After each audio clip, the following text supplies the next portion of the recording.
Nako, isa lang po ang goal ko for today at yan ay busugin kayo dahil yes, nandito tayo ngayon sa isang food fair. Kaya samahan niyo po akong tuklasin ang iba't ibang negosyo na may kanyang-kanyang diskarte din sa kanilang mga specialties.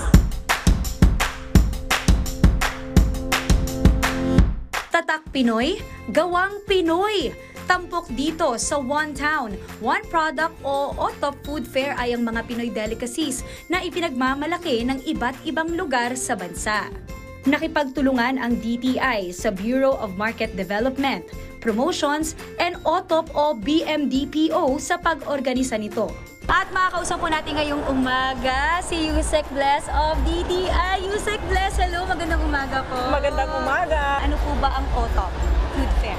OTOP Food Fair, ang ibig sabihin nito is what we are exhibiting, what we are bringing here in this exhibit area are the different food products of the different OTOP entrepreneurs. Ma'am, ilan po ba yung mga kasaling businesses dito? As of now, we have 105 MSMEs coming from the different regions of the country. So it's really very advantageous to the market here in Metro Manila to come over instead of them going to the regions and provinces and buying these products. Dito na lang po. Ilan sa mga nakakatakam na produkto dito ay suman, chicharon, pastillas, buko pie at napakarami pang iba. At ang packaging, abay talaga namang maa-attract ka. Yusek, meron po bang basihan or requirements yung mga napipili yung negosyo na nandito ngayon?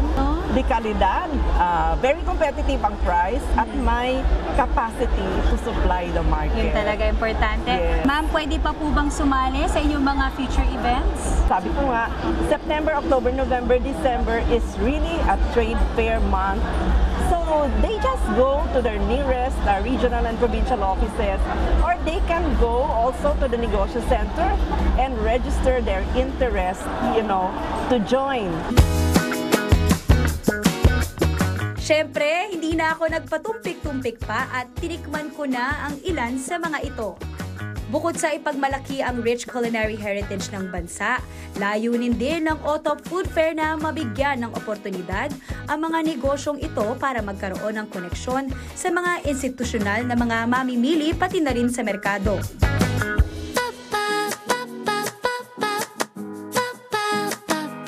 Libre ang pagbisita sa OTOP Food Fair hanggang Martes, October 8, mula alas 10 ng umaga hanggang alas 9 ng gabi sa Glorieta and Palm Drive Activity Centers, Ayala Center, Makati City.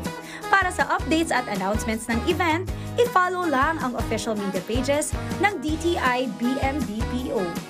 So much food but so little time! Grabe! Busog naman talaga ako at eto talaga yung klaseng trip na gusto ko. O paano, hanggang sa susunod na linggo ulit, dito lang sa Trip ni Maui! Mga kapatid, Maui David po. Simula ng inyong araw na may alam at may pakialam sa mga may init at umaaksyong balita sa bansa. Para maging una sa balitaan, mag-subscribe at mag-follow sa social media pages ng News 5.